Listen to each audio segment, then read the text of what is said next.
Hello, passionate football fans, and welcome to the Overthinker Podcast. Today we are looking at Week 3 of the NFL. Going to look at my picks for the week and prop bets. I do have, I believe, 10 prop bets I liked this week, so quite a bit more than last week. And yeah, hopefully we'll be able to make some good money this week. There are quite a few that I like a lot, actually. Okay, so the first game here, tonight we have Steelers and the Browns. This is a really interesting game because of the whole Mitchell Trubisky thing. Steelers are definitely giving him a longer leash than I expected. But it looks like probably they won't bench Trubisky until at least after the bye week. I do still think the Steelers have a chance to win games with Trubisky just because of how well coached that team is. But I do think with Kenny Pickett it would be a lot better. But, you know, the Browns have been running the ball really well. Jacoby Brissett has not been awful. So, yeah, this is a game I do think the Browns will win, but it might be close. So, I will take the under in this game. This is a really tough one for me. And this is on Amazon Prime. So, if you do not have Prime, I have found a website, a pretty good streaming site. I'll link in the description, I guess. But I was having a hard time finding one the other day, or last week on the Thursday night game. But yeah, because Google Chrome has changed some of their settings in a recent update, basically blocking you from watching a lot of streaming sites because a lot of streaming sites have pop-ups. So yeah, I found a new streaming site that doesn't have a lot of pop-ups, basically doesn't make Chrome freak out. I'm not sure exactly what's going on there. But yeah, if you're like me and don't want to pay extra money just to watch a few games a year, might be a good option for you. And it works pretty well on mobile. All right, then we have Texans and Bears. So I am going to take the Texans in this game to cover. I actually think they will win. They probably have been the better team through 2 weeks so far and not even really close to me. But yeah, the Bears on offense, I mean, for some reason, Justin Fields only has 15 completions through 2 weeks. That is one of the craziest stats I've ever seen. I mean, I guess they still had a chance to win versus the Packers last week and got stopped on the 1 yard line. But still, it makes a lot more sense to throw the ball, even though they don't have great receivers. I think they're definitely leaving some meat on the bone, not utilizing his arm. And yeah, not really thinking the Bears are going to be too competitive this game, and definitely thinking the Texans will cover. I don't know how the Bears are favored. That's crazy. But anyways, I am going to also take a couple prop bets in this game. We have Justin Fields plus 190 to score a touchdown anytime. That's pretty solid. He basically is probably going to score about half of the touchdowns with his legs right now, it seems like, with the offense they've been running. Unless they start throwing the ball more, I don't really see many receiving touchdowns for anybody. And I think he's more likely to probably score a rushing touchdown than David Montgomery, so I don't see why David Montgomery is like plus 130 or something. And yeah, plus 190 is pretty solid, especially after last week. He looked pretty good, definitely running over some guys on the goal line there. And then we also have Nico Collins plus 320. Going to take that. Just one of the Texans receivers. I mean, he's getting, last week I think he had 9 targets, so that is quite a bit. He's definitely the Texans' second best outside receiver. Definitely a guy they're going to give some opportunities in some contested catch situations. And yeah, he's a big target who can make some of those difficult catches. So plus 320 makes sense to me. I think there's a chance he scores a touchdown, and I think there's a chance the Texans score a lot more points than the Bears. So yeah, taking him here. They also have Brandon Cooks for 160, but I think Nico Collins plus 300 is much better, considering they got about the same amount of targets last week. Then we also are going to take Rex Burkhead plus 290. So that's basically telling me that they're not expecting him to play much or something, but he's still kind of splitting carries with Dameon Pierce, it looks like, and he's going to get a few receptions as well. So I just think Rex Burkhead is going to probably still split carries going forward, at least for now. And yeah, he's going to be on the field just about as much, I think. So yeah, him plus 290 for anytime scoring makes a lot of sense to me. They have Dameon Pierce at 175, and I just kind of view them a little more evenly. Rex Burkhead should probably be something like 215 Then if you really want a flyer, they also have O.J. Howard plus 500. I'm not taking that this game, but he did have two touchdowns in week 1. But then in week 2, he basically didn't have a target, so I'm not taking that one. But if you feel like playing that one, that's not the worst one. All right, so then we have Raiders and Titans. I'm definitely taking the Raiders to cover in this game. I don't think it'll be that close, just considering what happened to the Raiders last week. I think they will come off firing on all cylinders. And yeah, I think the Raiders at this point still have something to play for. I think really this is the last game where, like, it's a must-win if they want to make the playoffs. And, Devontae Adams, Darren Waller, all these guys on offense, Hunter Renfrow, they all got to step it up, and especially Derek Carr, but they all got to step up right now and go try to win this game and basically make a statement. If they look bad this week, it's gonna be really interesting what happens going forward. But I don't expect them to lose to the Titans the way the Titans have been playing. Just the Titans offense right now, it seems like they have no game plan, or they have a crappy game plan. They're trying to run this like spread offense with Derrick Henry. Just does not work at all. Yeah, so I don't really expect the Titans to probably score more than 10 points or so, unless it's a blowout and they get some like garbage time touchdown or something. I don't really see them moving the ball at all. I guess we'll see. I mean, maybe Derrick Henry will have some couple crazy runs and they'll be in this game, but that's really the only way I see them being in this game. And yeah, I still am going to take Kyle Phillips plus 300 though for anytime touchdown. I think that's a pretty solid number. Right now, he looks like probably their best receiver. And if they're going to try to spread the ball around in this, quick game, I think he's probably the guy I would expect to get the most targets possibly, and probably should be the favorite, but he's not on DraftKings, so I think plus 300 is a pretty good number. Okay, then we have Chiefs and Colts. So yeah, this game I think I want to take the under. It's really a tough one for me because the way the Colts have been playing, I really just want to bet on the Chiefs to win by more than 5.5. But I think there's a chance this game goes under, just the way Patrick Mahomes was kind of struggling in that Chargers game at times. I mean, he threw 3 interceptions. One was negated by a penalty, and then there were 2 just kind of the defender couldn't make the play pretty much. But yeah, I mean, he wasn't doing a really good job reading that defense. And he definitely made some mistakes that should have cost him the game. So I kind of expect the Chiefs to come out and run the ball a little more this game. They did have a lot of success running the ball versus the Chargers. They probably just could have kept doing that. But yeah, maybe this game they'll run the ball a little more. And I really don't see the Colts scoring many points. So, maybe they'll grind this out and be, something like 20-25 or something weird. I think, I do think this would be a low-scoring game, so we'll take the under. And yeah, prop bets for this game. I'm going to take Marcus Valdes-Scantling anytime touchdown plus 200. I just think he's probably looking like the number one receiver in this offense behind Travis Kelce, obviously. And I think a few deep shots to MVS in this game are probably likely. And also Mecole Hardman, I kind of feel the same way, but I think Marcus Valdes-Scantling is just a better player overall. And he's probably going to get more targets. At least I think he should. So that seems like the better number for me, plus 200 at MVS. And then we also have Nyheim Hines plus 300. Anytime touchdown. If the Colts are trailing in this game, I definitely think Nyheim Hines is going to be the play. Plus 300 is a really good number, and he's basically the receiving back. And, Jonathan Taylor will catch some, screenplays and stuff, but he won't do as much downfield stuff. And Nyheim Hines working on linebackers is a very good player. So, I do like that, plus 300. So, then moving on, we have the Bills and Dolphins.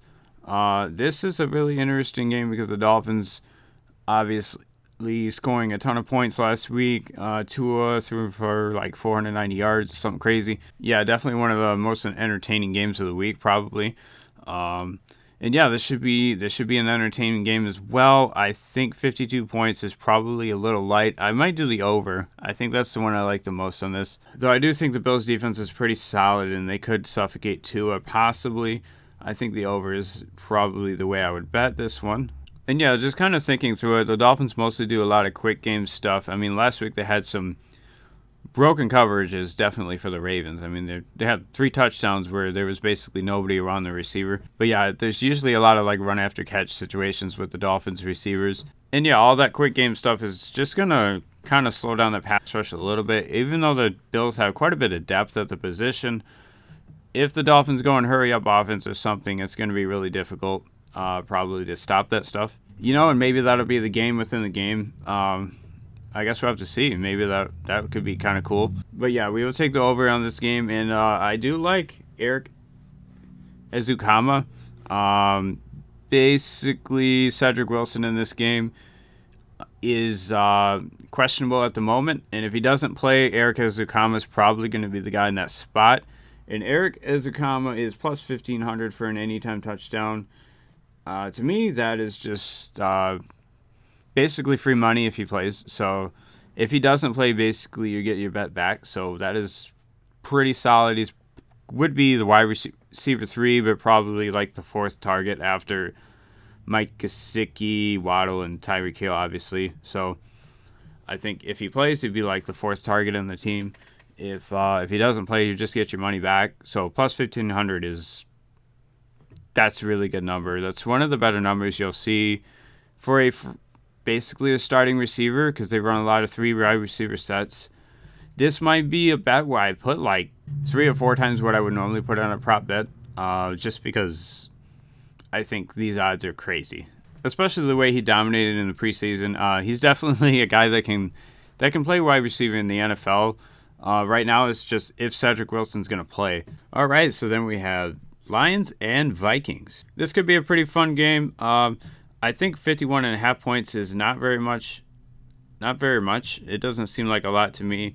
I would take the over in this game probably because the Lions have scored 30-something points in like back-to-back games. And the Vikings definitely have the ability to score some points. I think I would like the Lions to cover, but really, I mean, the Lions, they have a really hard time stopping the run.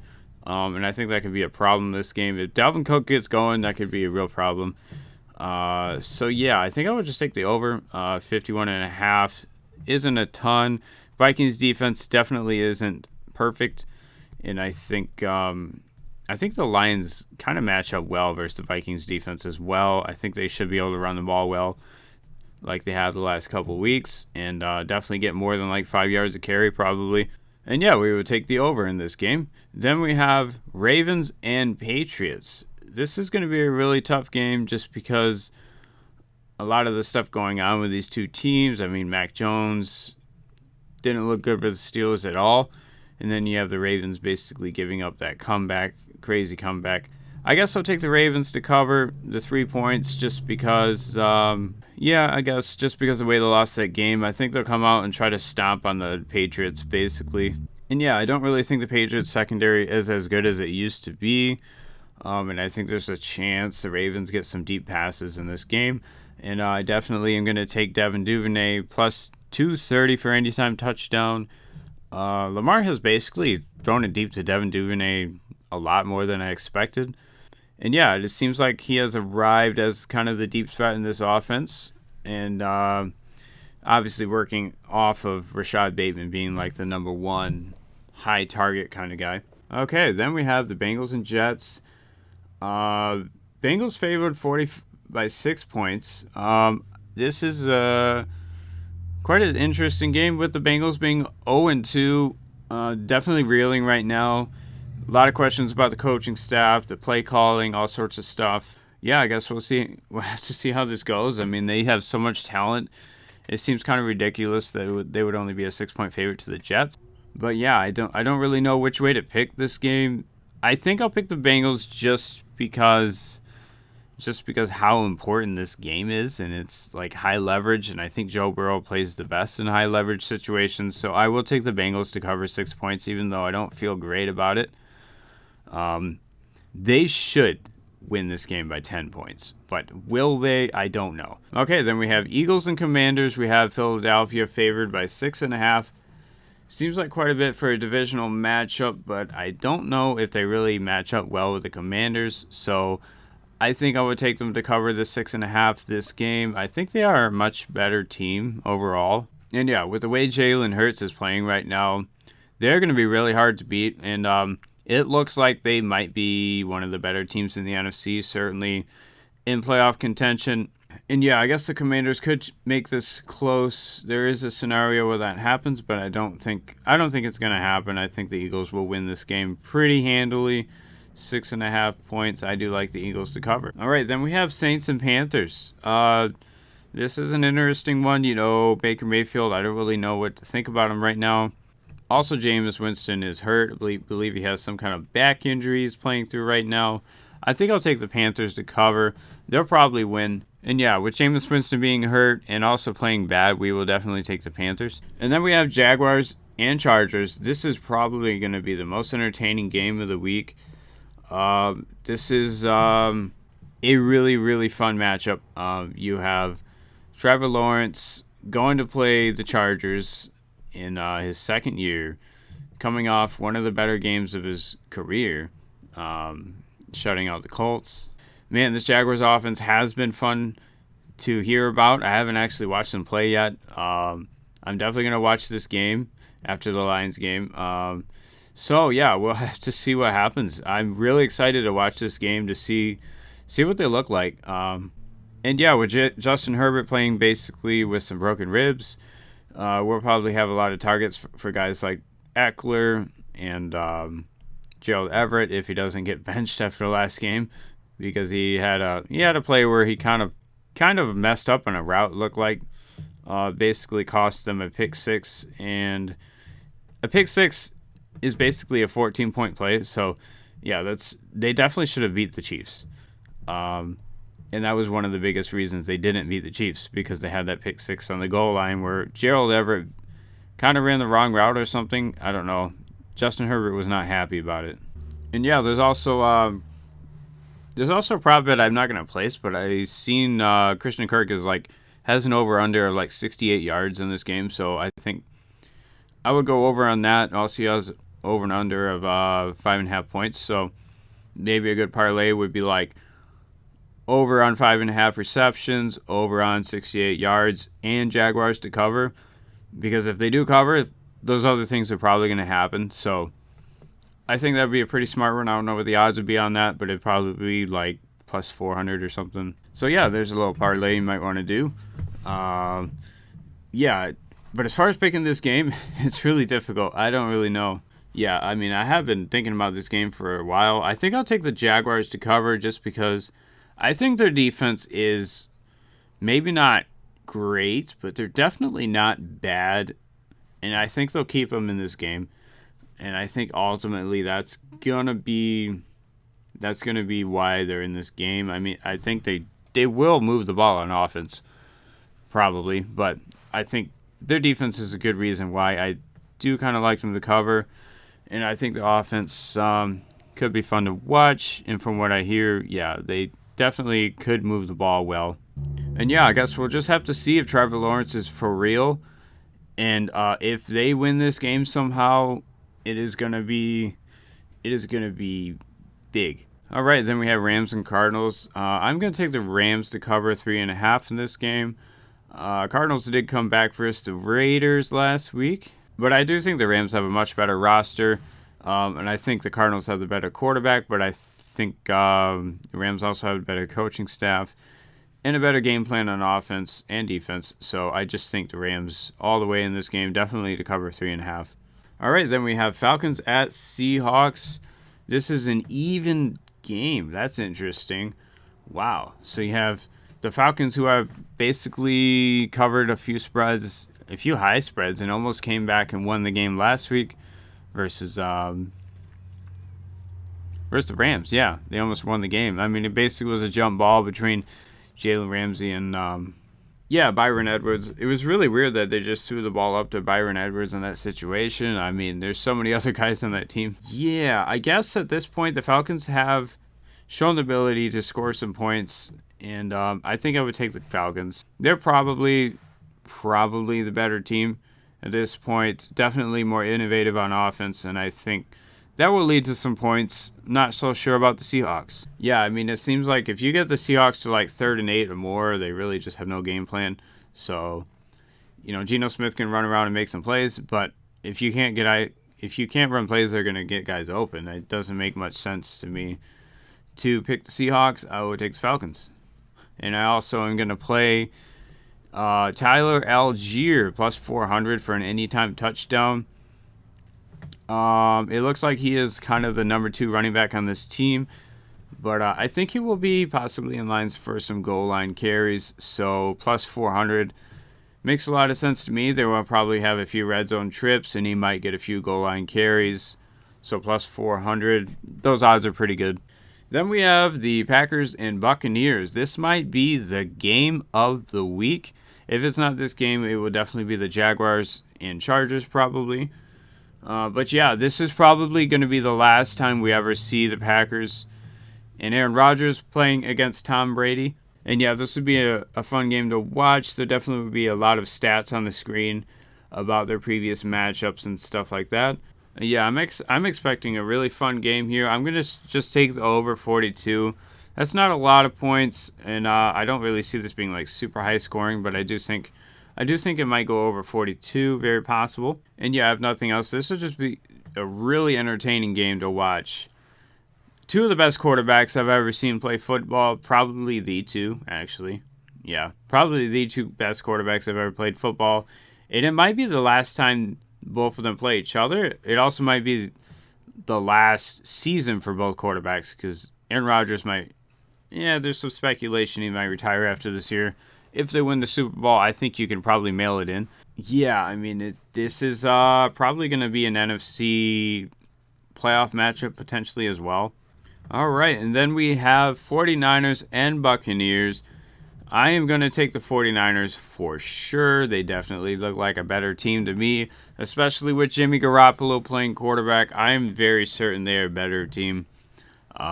This 1.5 points does not make any sense to me.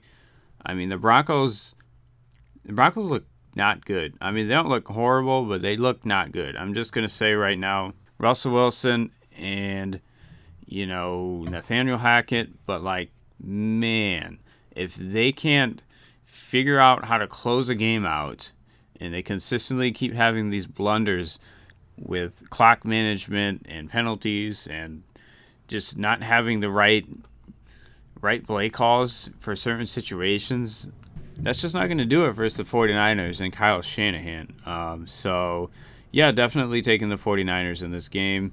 I don't think it'll actually be close. I think the 49ers win by 10 points, but we will take the 49ers to cover the 1.5 points. And then for the last game here, we have the Cowboys and Giants. Giants favored by 1 point. I would take the Giants at home to win the game, basically, by more than one, or at least 1 point, obviously. It's basically a pick 'em, I guess. And yeah, they look like a well-coached team through a couple weeks, even though Daniel Jones isn't great. And they probably won't score a ton of points. I think I will still take the Giants to win this game versus the Cowboys.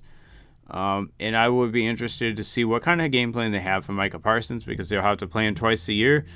And yeah, if this is a really good coaching staff, they definitely will have a good game plan for Micah Parsons. And in my estimation, that might not work, but they still might win the game. So I would take the Giants. All right, so going over our prop bets one more time, we have Marcus Valdes-Scantling at plus 200. Anytime touchdown, I just think it makes a lot of sense for him. He is probably going to be the second receiver on this team after Travis Kelce with touchdowns, I think, throughout the year. Then we have Nyheim Hines for the Colts. I kind of see the Colts being blown out in this one in a lot of pass game situations. That would favor Nyheim Hines. And then we have J.D. McKissick plus 370. I think I really like that. He is a guy who's going to get quite a few receptions on third downs, and he has the nose for the end zone. And I think I like that, plus 370. And then we have our prop bet of the week, certainly Eric Ezekama, plus 1,500. There is a chance he starts this week with Cedric Wilson, possibly a game time decision type of deal. And if Cedric Wilson doesn't play, Eric Ezukanma is going to be like the fourth receiver on the team. Definitely after Tyreek Hill and Jalen Waddle and Mike Gesicki, but I think there's a very good chance he gets in there on 3 wide receiver sets. Basically, plus 1,500 is a really good number because if Cedric Wilson plays, then Eric Ezukanma is probably not going to play. And if he doesn't play, basically you get the money back on your bet. So not quite a coin flip if he plays, probably less than like 30% or so. But if he does play, game day, this is going to be like plus 300 probably. So I think placing this now makes a lot of sense to me. Then we have Devin Duvernay, plus 230, anytime touchdown. I do like this one a lot. Lamar Jackson has been targeting him on deep passes a few times a week, and it looks like that's going to be just worked into this offense. And then we have Nico Collins, plus 320, had 9 targets last week. And anytime you have a receiver getting that many targets, plus 320 is pretty solid. But Nico Collins is quite a good red zone target. You know, he's tall. I think he's like 6'4".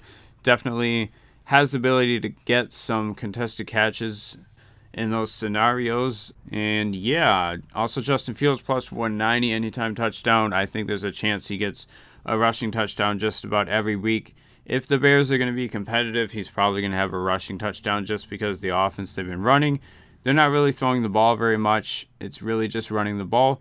And plus 190 is a really good number for that. We also have Rex Burkhead, plus 290, who's kind of splitting carries with Dameon Pierce right now, it looks like. Even though I like Dameon Pierce better, Dameon Pierce is plus 175. And Rex Burkhead at plus 290, that's just a much better number when we're talking about potential profits. Then we're thinking Kyle Phillips, plus 300 for the Titans.